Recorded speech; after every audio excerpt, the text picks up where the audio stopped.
universo. Y en realidad es uno de sus más importantes. Este mural necesitamos entender el contexto porque es una de sus piezas más especiales. La primera vez que fue pintado este mural no fue aquí en Bellas Artes, sino en Estados Unidos. Imagínense que el muralismo mexicano estaba ganando mucha popularidad porque pues Estados Unidos no tenía una vanguardia como la que estaba siendo tan importante aquí en Latinoamérica. Así que John Rockefeller estaba empezando un proyecto muy grande de su edificio John Rockefeller. Y en el Rockefeller Center quería empezar unos murales, quería empezar un proyecto artístico y a la primera persona que va a invitar es a Picasso. Pero Picasso nunca le responde a la invitación. La segunda persona para pintar era Matisse, pero Matisse ya se encontraba muy grande en esos momentos, así que la tercera persona que él piensa es a Diego Rivera. Diego Rivera ya estaba pintando otros murales en Detroit y en San Francisco y era una especie de rockstar para el norte de América. Así que va a aceptar el proyecto y John Rockefeller lo contrata, aún sabiendo sobre el radicalismo político y social de Diego Rivera, porque es bien sabido que Diego Rivera va a ser abiertamente comunista, si se dan cuenta. El proyecto tenía otro nombre en Estados Unidos, se llamaba The Man at the Crossroads. ¿Qué significa esto? El hombre en una bifurcación de caminos, porque este hombre, nuestro personaje principal, se encuentra literalmente entre dos caminos, entre el lado capitalista y el lado comunista. Así que para entender este mural tenemos que dividirlo en dos. Si se dan cuenta, pues vamos a tener claramente una especie de división entre el capitalismo y el comunismo. Pero allá en la primera versión, ¿qué creen? También Diego Rivera agrega el retrato que está aquí. ¿Quién es este personaje? Vladimir Lenin, el líder del comunismo. Imagínense pintar a Vladimir Lenin en la casa de ese entonces el mayor capitalista del mundo. Es una especie de ahora Elon Musk. Por supuesto, John Rockefeller va a estar muy enojado con Diego Rivera y le va a pedir que por favor lo borre. ¿Pero qué creen? Diego Rivera dice, pues la verdad no lo voy a borrar, es mi mural y es muy importante para lo que quiero decirle a la gente. Ya veremos por qué. Pero después de esto, John Rockefeller le dice, no lo quieres borrar. Bueno, pues muchas gracias por trabajar conmigo. Y meses después va a llenar de yeso la primera versión y eventualmente va a destruir esa pared por completo. Ya no queda nada, ni un resto de la primera versión de este mural. Por eso esta es tan significativa, porque en realidad aquí va a ser una especie de segunda versión, pero ya como Diego Rivera le gusta, es decir, en un abierto discurso comunista. Este mural fue pintado en 1934 para la inauguración del Palacio de Bellas Artes y el otro mural, el que era The Man at the Crossroads, fue destruido para 1932. Así que bueno, para leer a Diego Rivera siempre lo vamos a leer como si leyéramos un libro. Vamos a leerlo de izquierda a derecha. Por lo tanto, les pido su atención primeramente del lado capitalista. En el lado capitalista vamos a ver la crítica de muchas cosas del mundo, incluso contemporáneo. Si se dan cuenta, la cosa más predominante es la escultura de Zeus. Zeus, el dios del trueno. Si se dan cuenta, ¿qué es lo que está pasando aquí? Zeus está cortando un crucifijo que representa, por supuesto, a la religión católica. Y algo le falta a Zeus, no tiene manos. ¿Qué pasa con las manos? La palabra manos viene de la misma raíz etimológica que manipular. Es decir, sin manos no manipulas al pueblo. Así que Diego Rivera le está quitando el poder al símbolo de Occidente con esto y está criticando también a la religión occidental que va a llegar aquí. Pero el Occidente es muy poderoso, así que sigue llamando un trueno y la máquina de rayos X como símbolo de modernización va a tomar este poder. Y si se dan cuenta, lo va a mandar directamente hacia esta mujer que se encuentra acostada. Parece muy chiquita, los que no puedan verla la van a tener que ver un poquito más cerca, pero justamente debajo de la máquina de rayos X, ese es el final. Los X-rays nos están enseñando a la mujer que se encuentra acostada. Y dentro de la mujer que se encuentra acostada vamos a ver que ya un tumor está empezando a desarrollarse, el cáncer de mama. ¿Por qué tendremos el cáncer de mama del lado capitalista? Bueno, los invito a mirar la parte superior. ¿Qué es lo que tenemos en la parte superior? Por supuesto, la guerra. personas enmascaradas que están usando máscaras de gas precisamente por el gas que usan, que pinta el cielo con colores rojos y amarillos. Este gas es un gas muy tóxico y muy común usado en la Primera Guerra Mundial, llamado gas mostaza. Si se dan cuenta, este gas pues va a ser en realidad la consecuencia, el cáncer va a ser la consecuencia de la utilización de este gas. Así que todo empieza a estar conectado, desde la Primera Guerra Mundial hasta sus consecuencias que va a hacer esta mujer con el cáncer de mama. Al lado del cáncer de mama tenemos un personaje bastante viejo y barbado, ¿ya lo vieron? Este personaje es un científico y quiero que vean todos los animales que se encuentran alrededor de él. Es Darwin, así es. Charles Darwin con su teoría de la evolución y el origen de las especies. Por eso, en la parte inferior del mural tenemos una especie de cubo con agua. Y si se dan cuenta, del agua va a emerger una especie de regla justo en la orilla. Esta agua va a representar, por supuesto, el origen de todo. Pero después del agua va a haber una especie de jerarquía entre las especies. ¿Qué vendría siendo más importante después del agua y de los peces? Bueno, los reptiles. Vamos a verlos representados con la lagartija que está tratando de subir. Después vamos a tener al mono, que representa a los mamíferos, y a un lado de los mamíferos tenemos a las aves en el mismo nivel. Y en la parte superior de la regla ya tenemos a nuestro científico sosteniendo la parte más alta, sugiriéndonos con esto que el hombre se encuentra por encima de todas las especies. ¿Ustedes creen que esto sea real? Bueno, Darwin nunca dijo algo así. En realidad, en la teoría de las especies y en la teoría de la evolución nunca dice que hay una mejor evolución que otra. Eso no existe. La evolución es algo que solo es. ¿Por qué pintarlo de esta manera aquí, del lado capitalista? Bueno, porque en 1920 un grupo de científicos estadounidenses van a tomar la teoría de la evolución y tratan de justificar discursos racistas en una pseudoteoría pseudocientífica que se llama la teoría del darwinismo social. Y en esa teoría sugieren que si hay una mejor especie, hay una mejor raza entre las especies. Y la mejor raza va a ser siempre la blanca para los estadounidenses. Por eso vamos a tener a Darwin hasta arriba y al hombre moreno debajo de Darwin. Por eso está en esta jerarquía. Pero vean, esto es parte de la firma de Diego Rivera. Vamos a tener a Darwin señalando a un mono y el mono a su vez tomando la mano de un niño blanco y está gateando. Si se dan cuenta, el niño va a estar al mismo nivel que el perro que le lame la cabeza como un signo de compasión y está alrededor de una tortuga y un gato. Con esto Diego Rivera nos trata de decir que estamos al mismo nivel que estas especies. En la parte del medio, ¿qué es lo que vamos a tener? Tenemos una protesta que está siendo violentada. ¿Ya vieron en qué parte del mundo están protestando? En Nueva York, en Estados Unidos. Por eso todavía tenemos el cartel que se encuentra en inglés, con carteles que nos dicen queremos pan, tenemos hambre, queremos trabajo, no caridad. Estas protestas están pasando en un año muy específico, las protestas de 1929, durante la Gran Depresión de Estados Unidos, cuando el mercado se cae completamente. Esto a los ojos de Diego Rivera, porque Diego Rivera de hecho estaba viviendo para 1929 en Estados Unidos, él dice que la Gran Depresión es la primera contradicción del capitalismo. Porque ¿qué nos dice el capitalismo a una hora? Que si tenemos un trabajo, cosas básicas vamos a tener cubiertas. ¿Qué están haciendo los obreros aquí? Están literalmente pidiendo por lo básico, por lo tanto es una contradicción. Y después vamos a tener este grupo de niños, si se dan cuenta están bien vestidos y están calmados, no están protestando. Por lo tanto vamos a asumir que pertenecen a una clase social más acomodada. Tenemos a un maestro que les está enseñando su futuro a través de la lupa y ¿qué es lo que tenemos después?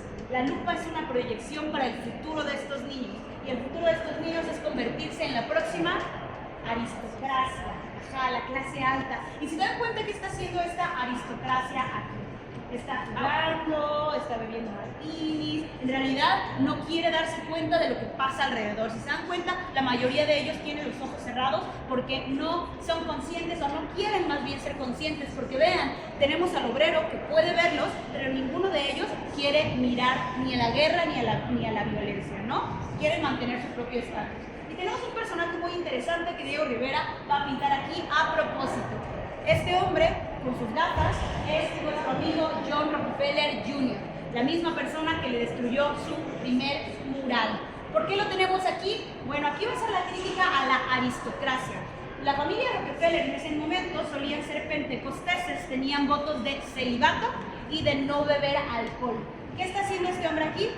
Tomando la mano de una chica y bebiendo martinis. Con esto, si se dan cuenta, Diego Rivera trata de marcar la hipocresía de la clase alta de la sociedad.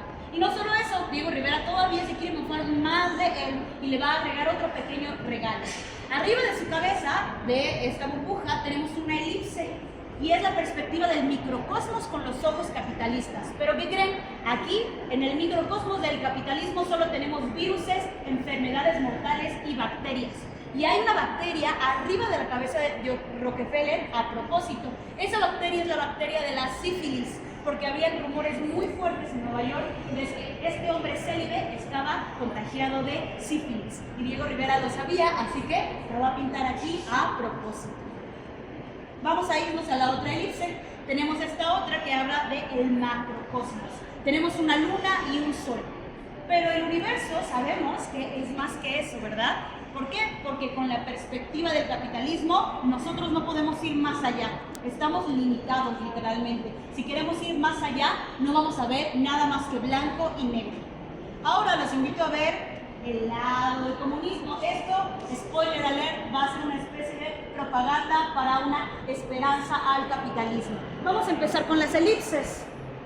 Si se dan cuenta, las elipses van a hablar de la misma idea, del microcosmos y del macrocosmos. En el macrocosmos, ¿qué es lo que tenemos? En opuesto a la luna y el sol, ya el universo está completo, ya tenemos la perspectiva completa, tenemos galaxias, tenemos ya todo. Y la estrella roja de 5 picos como mensaje subliminal comunista.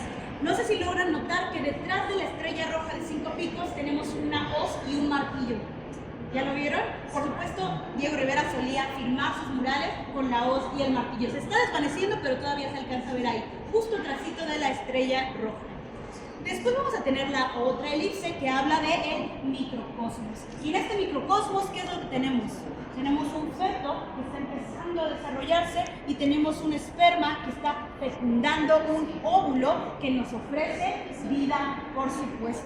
Si se dan cuenta, pues esto ya habla de células humanas vivas y de todo el potencial que existe del lado comunista. En opuesto a la violencia y a la guerra, en la parte superior tenemos gente que ya no está enmascarada, es decir, ya los está humanizando. Y la mayoría son mujeres y niños que están pidiendo por derechos laborales. ¿Ya se dieron cuenta en qué parte del mundo están pasando estas protestas? En Rusia, por supuesto. Estos son los edificios de Moscú y la pirámide negra que está ahí es el mausoleo de Lenin, porque Lenin ya estaba muerto para este tiempo, para 1934. Me gustaría que vieran una familia que no le pone rostro Diego Rivera a propósito. En el muralismo mexicano esto es muy común. Cuando alguien aparece sin rostro es porque es anónimo, es una invitación para que ustedes se sientan identificados con ellos. Ustedes pudieron ser esta familia que está pidiendo por derechos laborales en Rusia. Y estas protestas, imagínense qué tan importantes son que aquí en México seguimos celebrando el Día del Trabajo, el 1 de mayo, gracias a estas protestas. Al lado de esto vamos a tener una escultura y también algo le falta como hacer las manos. Esta es obvia, ¿verdad? No tiene cabeza. La cabeza fue cortada a propósito por los obreros y miren dónde cayó. Hasta la parte inferior del mural. Y están sentados sobre ella. ¿Por qué? Porque este hombre es un dictador, es el emperador de Roma, Julio César. ¿Que cómo sé que es Julio César? Fíjense entre las piernas. Esta escultura sostenía una herramienta que se llama facho, que va a ser una herramienta que explica los inicios del fascismo. Esta herramienta es una herramienta que los emperadores de Roma solían usar en el Imperio Romano. Así que si se dan cuenta, va a hacer una crítica a esto. Y tenemos también la suástica.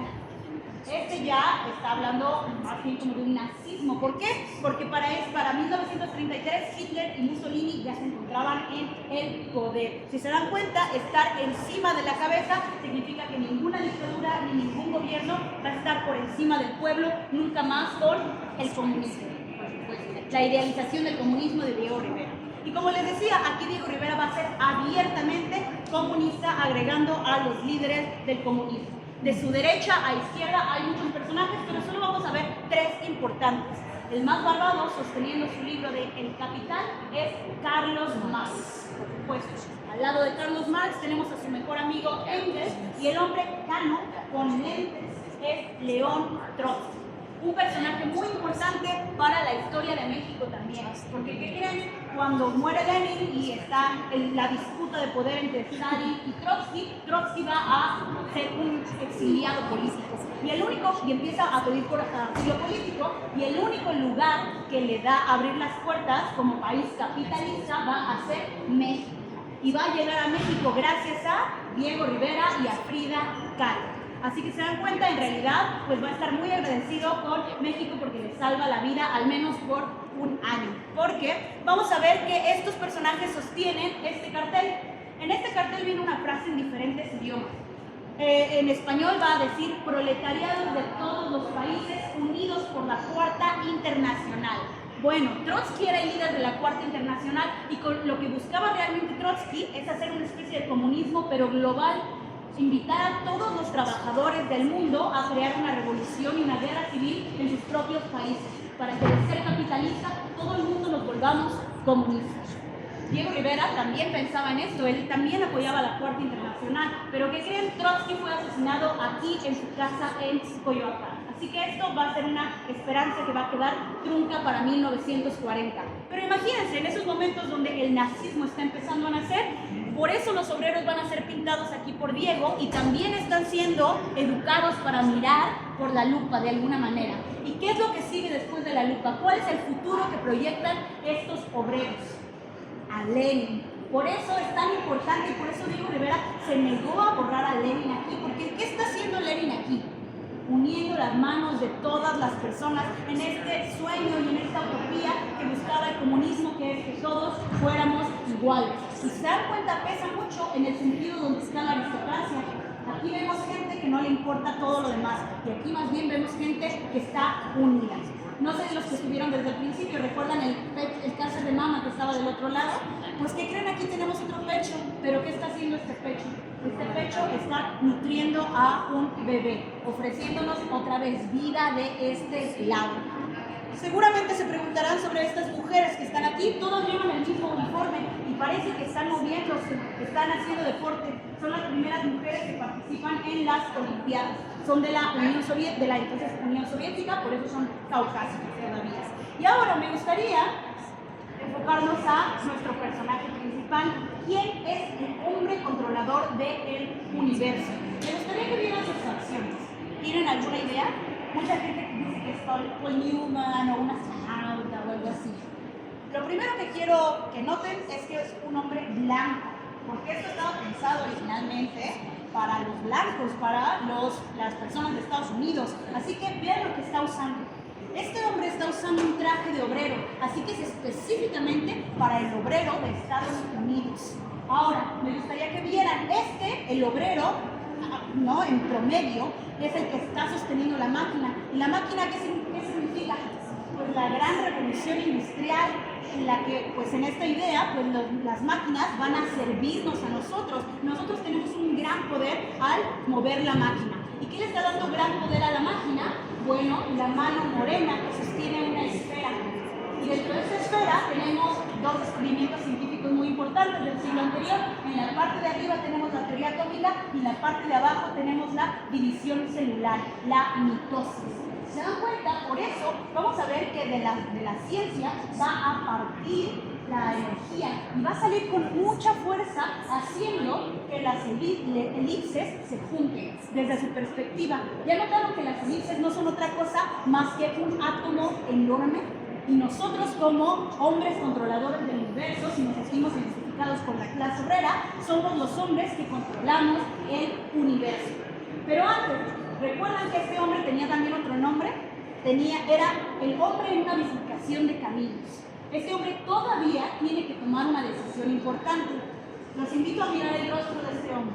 ¿Ustedes creen que este hombre es determinado? ¿Sabe qué camino tomar?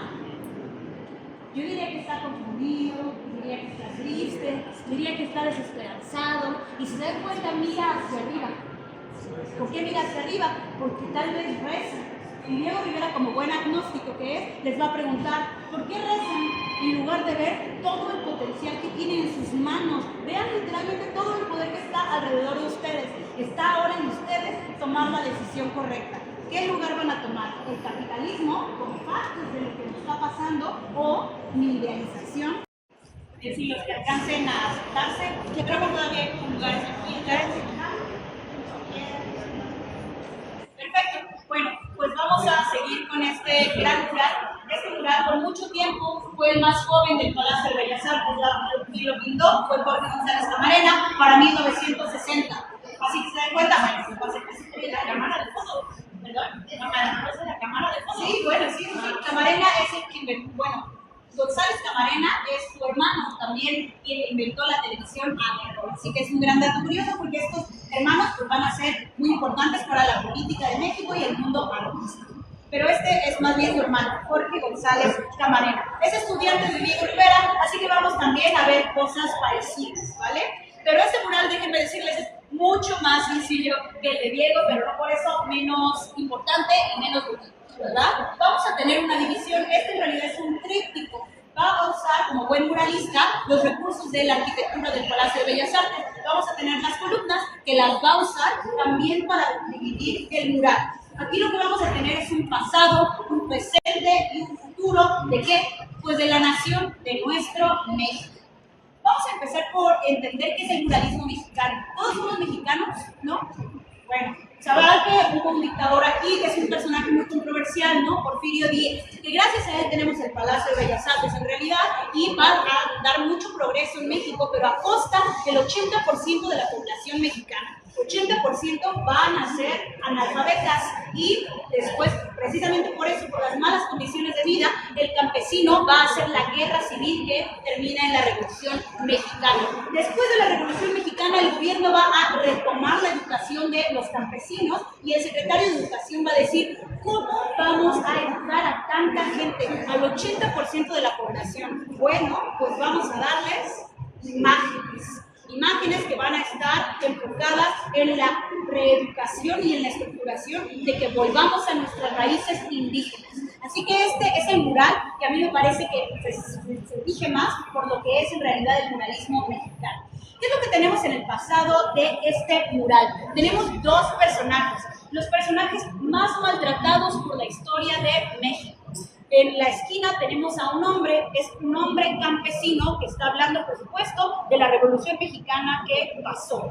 Vamos a ver que este personaje tampoco tiene rostro, más bien tiene el cuello como gacho y aparece atado a una cuerda. Mientras más bajamos la mirada pueden ver las rodillas y las rodillas son completamente esqueléticas. ¿De qué nos habla esto? De que este personaje ya se encuentra muerto y está tratando de caber en una especie de féretro verdoso en el que no es de su tamaño. Que no sea de su tamaño es bastante simbólico.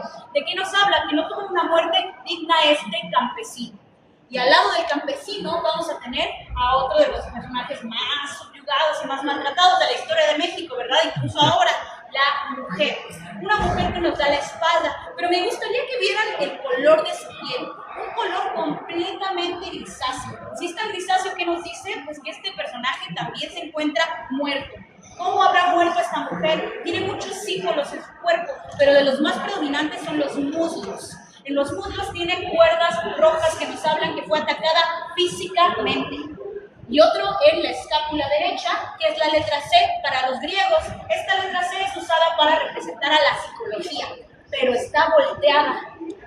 ¿Qué nos habla esto? De que no solo fue maltratada físicamente, sino también manipulada psicológicamente. Así que González Camarena nos pide que por favor seamos conscientes de que este es el pasado de México, pero el presente que es un personaje que tiene mucho potencial. Estamos hablando de una modernización muy significativa de México para 1960. Vamos a tener a este titán gigantesco que está literalmente en sus rodillas. Si se dan cuenta, ¿pueden decirme cuántas manos ven en este personaje? Como 4, 5, ¿no? En realidad tiene muchas. No es porque este titán sea como mitológico o algo así. En realidad este personaje trata de hacer solo un movimiento. esta vanguardia se llama futurismo italiano y lo que buscaba es darle movimiento. Imagínense que al principio va a estar atado en una cruz católica y que busca su propia liberación. Así se llama el mural, la liberación de Jorge González Camarena. Es una liberación del catolicismo, como buen estudiante de Diego Rivera, pues también va a ser agnóstico, ¿no? Y ya viendo los colores de la cruz, tenemos el blanco, el verde y al ladito el rojo, como una invitación a mirar a México en concreto. Ahora, ¿qué pasa cuando logra liberarse? Vamos a tener a otro personaje aquí y otras manos que están en la parte de arriba. Estas manos también son muy importantes porque parece que están rasgando sus ropas y parece que están quitándose algo. Parece ser un velo. ¿Qué pasa cuando te quitas el velo del rostro? Finalmente puedes ver. Así que Jorge González Camarena nos dice, sepan lo que pasó en el pasado y el presente tenemos que ser conscientes de todo esto. ¿Y qué va a pasar en el futuro? Nos va a dar un personaje, mujer, que va a representar a la madre patria, que está siendo muy orgullosa. Si se dan cuenta, en opuesto a la otra mujer, ¿cuáles son los colores del cuerpo de esta mujer? Vemos rojos, vemos naranjas, vemos púrpura. Si se dan cuenta, esto de que nos habla de que está llena de vida. Y es el único personaje en todo el mural que nos enseña el rostro. Y es un rostro bastante orgulloso, ¿no? Es una madre patria que está orgullosa de nosotros. Ahora, esta madre patria está enseñándonos las dos palmas de la mano. En una de las palmas tiene luz, porque la luz representa la búsqueda del conocimiento. Literalmente esta idea de la ilustración, de una ilustración. Y con la otra palma de la mano nos enseña una semilla de maíz. Todos somos mexicanos, seguramente han escuchado esta frase que dice, somos hijos del maíz, ¿verdad? Bueno, esta frase, déjenme decirle que es muy literal. Para los pueblos indígenas, literalmente, nosotros fuimos creados de maíz. Los dioses van a tomar una semilla de maíz y la van a mezclar con tierra y van a dar a luz al hombre. Por eso nuestra piel literalmente es barro y maíz. Si bajamos la mirada a esta mujer, vamos a encontrar en el útero un símbolo bastante predominante. Es una especie de B con dos círculos. ¿Ya lo vieron? Esto literalmente habla de que esta mujer está llena de fertilidad y de vida. Este mismo símbolo va a estar pegado a la columna entre el presente y el pasado. ¿De qué nos habla esto? De que seguramente esta mujer con la semilla de maíz va a preñarse a sí misma y va a dar a luz a un nuevo mexicano. Un nuevo mexicano que está al tanto pues, de todo su pasado prehispánico. Es una invitación para que volvamos a nuestras raíces indígenas de alguna manera. ¿Dudas sobre este mural? Si no es así, pasemos al de Siqueiros de El Otro Lado. 1960, 63. Vamos a empezar así que enfrente. Síguete acá enfrente. Es con la perspectiva de esa propósito. Lo que quería Siqueiros es que lo miráramos de este lado.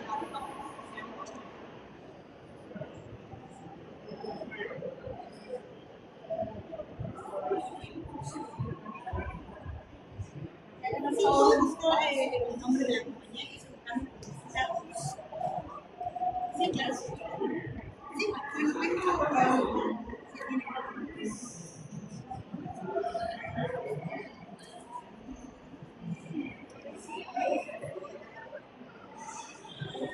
Muy bien, pues vamos a continuar con este mural, ¿vale? Este mural fue pintado por David Alfaro Siqueiros. David Alfaro Siqueiros es uno de los parte de los tres grandes de el mural. Para no obstruir el pasillo y el flujo de la gente.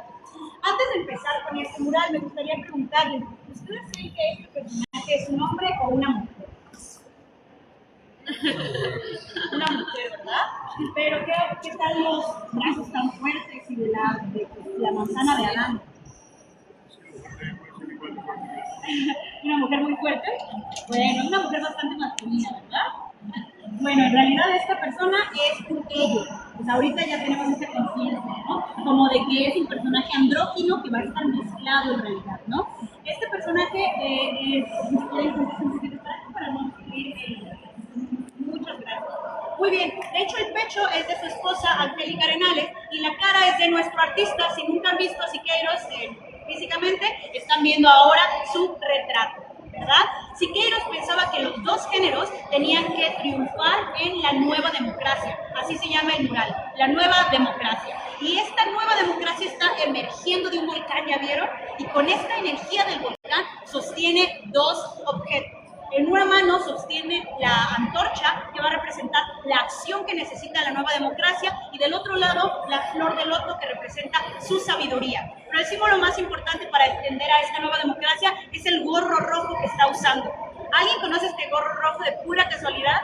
¿Vieron las Olimpiadas hace 2 años en Francia? Ah, sí. Ajá. Este es el gorro frigio de Marianne durante la Revolución Francesa, dándole la libertad al pueblo francés.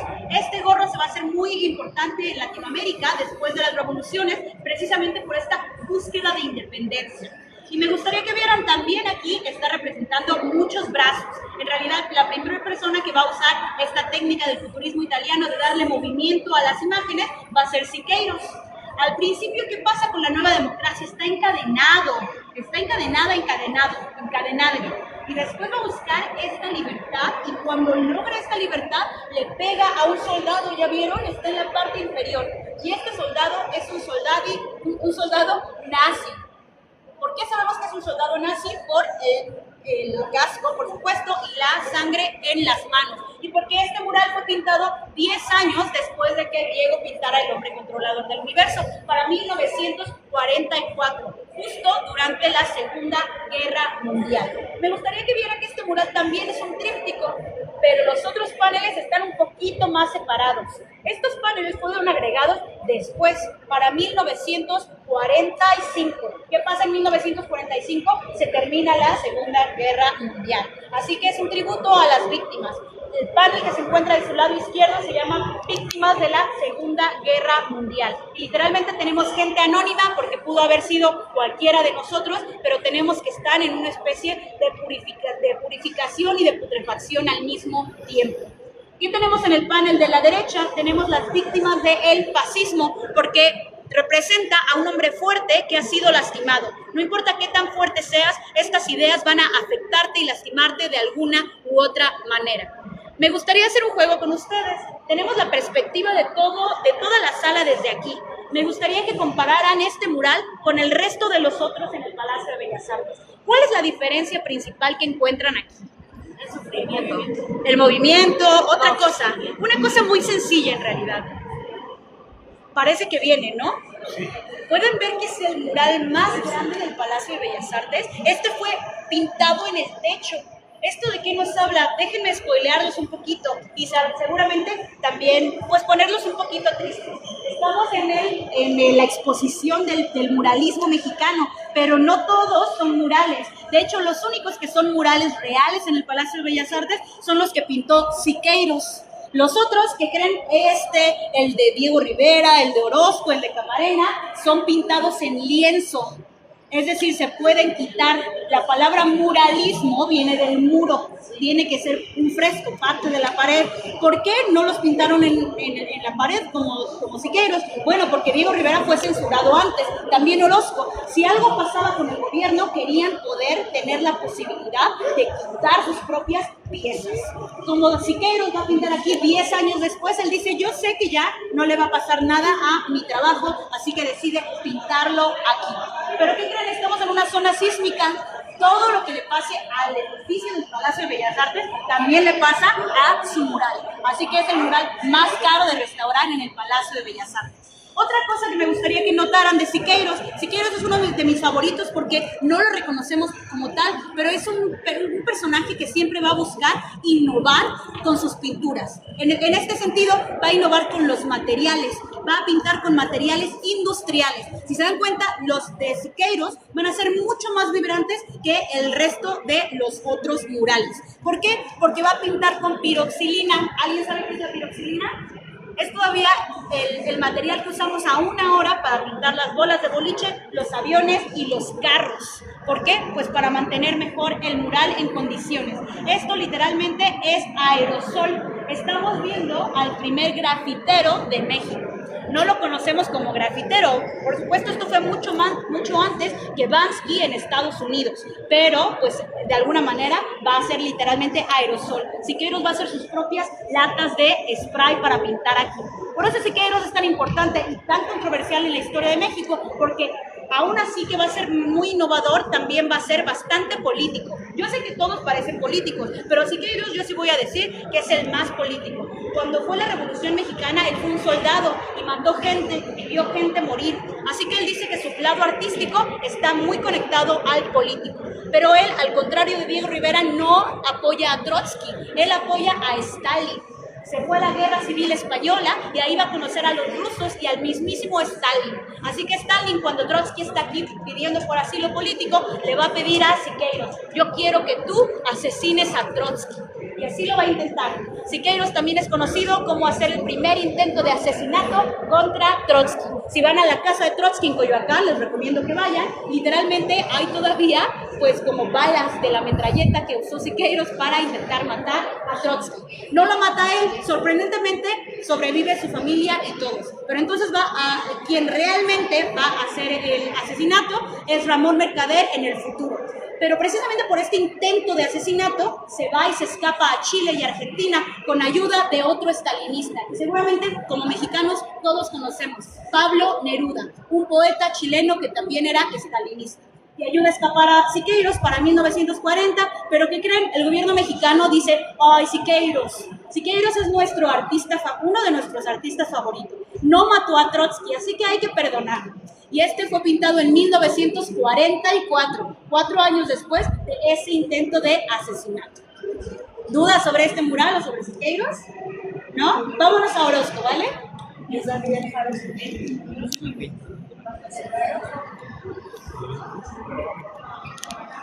José Clemente Orozco. Este es el más longevo junto con el hombre controlador del universo. Los dos fueron pintados para la inauguración del palacio en 1934. Y vamos a tener exactamente los mismos temas que toca Rivera. ¿Qué toca Rivera? El comunismo, la revolución industrial, pero con una completa visión diferente. ¿Qué viene a su mente cuando ven esto? Caos, guerra, violencia, ¿no? Sangre. Es mucho más oscuro, ¿no? Mucho menos esperanzador que Diego Rivera. En el lugar del hombre controlador del universo, ¿quién es nuestro personaje principal aquí? Ni siquiera es un hombre, son las armas que están teniendo protagonismo a principios del siglo anterior. Y después atrás de la arma, ¿qué es lo que tenemos? Tenemos un personaje moreno, completamente desnudo, que está usando una viga de metal. Este personaje puede ser o un obrero, o un indígena, o un campesino. ¿Y qué está tratando de hacer este hombre? Está tratando de matar a quien parece ser su jefe, el símbolo de la clase alta. Me gustaría que vieran que los dos son anónimos también. Que pasa en el muralismo mexicano, es una invitación. Ustedes se pueden sentir identificados con la clase baja o con la clase alta, pero no importa con qué jerarquía se sientan identificados, esta lucha de clases, va a ser algo eterno y va a predominar en el siglo anterior y también ahora, ¿verdad? Ahora, me gustaría que vieran a este personaje de la esquina. Este personaje es mitad hombre, mitad máquina, y está sosteniendo un cuchillo tratando de asesinar a sus colegas, o incluso a sí mismo como su último acto de humanidad. Había personas como Diego Rivera que en la revolución industrial decían: claro, hay esperanza con las máquinas van a ser nuestras aliadas. Pero otras personas como Orozco que van a decir que nosotros vamos a ser consumidos por la máquina. ¿Han visto la película de Charles Chaplin, de Tiempos Modernos? Hay una escena donde Charles Chaplin es un obrero, a las fábricas ya están llegando las máquinas y lo único que tiene que hacer este obrero es bajar una palanca hasta que la máquina se rompe y él se queda atascado en el movimiento. Cuando se queda atascado, literalmente habla de que está siendo deshumanizado, porque ya no tienes conciencia de lo que estás haciendo porque la máquina te está chupando esa conciencia. Por eso vamos a tener este personaje. Este personaje ya es la consecuencia de esta transformación. ¿Qué es lo que tenemos aquí? La máquina final. Y vamos a ver personajes que están unos encima de otros, pero no como proceso de unidad, en realidad como proceso de te están chupando completamente, por eso sus caras son completamente metálicas. Este mural fue pintado hace 90 años. A veces me gusta preguntarme qué pensará Orozco de los tiempos que estamos viviendo, ¿no? En realidad tal vez sí, la máquina era diferente, allá eran máquinas de vapor, ahora ya tenemos la guía, ¿no? Y los personajes que se encuentran en la parte inferior son muy importantes porque son mujeres, pero son mujeres prostitutas. Imagínense pintar prostitutas hace 90 años en el Palacio de Bellas Artes, en el edificio de la pintura académica. Por supuesto va a ser muy controversial también. Este personaje, el más grande, fue una mujer que sí existió en el siglo anterior, se llamaba Lola la Chata. Lola la Chata va a ser una especie de primer narco mexicana que tiene el control de la marihuana. Y no solo la marihuana, a partir de eso empieza a tener a los burdeles. Y gracias a los burdeles empieza a volver rica. Por eso, sus sexos y sus genitales están en un proceso de putrefacción. Pero vean, está llena de oro, con este collar también, y sonríe, la está pasando muy bien. Pero vean cómo pinta Orozco su cara. No tiene ojos, ni tiene lengua. ¿Qué pasa con los ojos? Los ojos son la ventana del alma. Y esta mujer ya no tiene alma, está hueca por dentro, es solo un cuerpo. Veamos a las otras dos. Este personaje es una mujer güera. Me gustaría que imaginaran que también tiene las piernas abiertas como Lola la Chata, y de estas piernas abiertas empieza a tener un orgasmo extrañísimo de las clases sociales. Este orgasmo va a hacer que haga los viscos. ¿Qué pasa con los viscos? No puedes ver alrededor, solo lo que te pasa a ti mismo. Esta es una crítica a las compañías extranjeras que van a llegar a México durante la industrialización. Solo pueden ver sus propias ideas, ¿no? Y vamos a tener la mujer hasta la parte inferior. Vamos a tener que este es el único personaje que está al tanto de todo lo que sucede. Y parece reírse, no parece que le importe. Este personaje es la crítica hacia el gobierno mexicano, porque el gobierno mexicano trata de cubrir su cara, así como esta mujer trata de cubrir la información, así como esta mujer trata de cubrir su cara. Y el último símbolo más importante para mí es esta caja que ha sido abierta. ¿Han escuchado sobre la caja de Pandora? ¿Qué pasa cuando Pandora abre la caja? Todos los males del mundo se liberan. Bueno, pues Orozco nos dice que con la caja abierta, con la revolución industrial, la caja ha sido abierta de nuevo y literalmente está liberando toda esta catarsis. Así se llama el mural, Catarsis de José Clemente Orozco. ¿Y qué es una catarsis? Una purificación y una limpieza.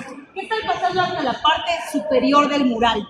Tenemos el elemento de purificación por excelencia, ¿verdad? Tenemos el fuego que está quemando todo. Inclusive la bandera roja que se encuentra en la esquina superior, esta bandera roja está, por supuesto, dando al comunismo. Al contrario de Diego Rivera, que el resultado del comunismo era todo lo que podíamos aspirar, Orozco va a decir que el comunismo se está transformando en la misma fuente del capitalismo y tenemos que quemarlo de la misma manera, ¿no?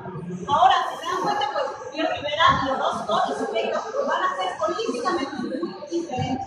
Orozco suele pintar con fuego. ¿Por qué? Porque cuando es adolescente va a perder la mano izquierda. Pero él es zurdo, así que tiene que reaprender a pintar con la mano derecha. Sabiendo este dato, ¿cuánto tiempo creen que le tome a Orozco pintar este mural, considerando que a Diego Rivera le toma 10 meses terminar El hombre controlador de luces? ¿Más? ¿Menos? ¿Más? 2 años. ¿Alguien da más? ¿Menos? 4 meses, ¿no? Bueno, lo va a pintar exactamente en 40 días. El contrato del Palacio de Bellas Artes decía que estos murales tenían que ser terminados en 40 días. Pero en realidad, pues Diego Rivera era Diego Rivera y se va a tomar más tiempo. Pero Orozco va a decir, yo si lo termino en 40 días, cuando lo termina, según el libro del Palacio de Bellas Artes, que se encuentra en la parte de abajo, dice que cuando Orozco termina, va a tomar las brochas, va a ir directamente hacia donde está Diego Rivera y le va a poner las brochas a un lado y le va a decir, ten Diego, a ver si así acabas más rápido.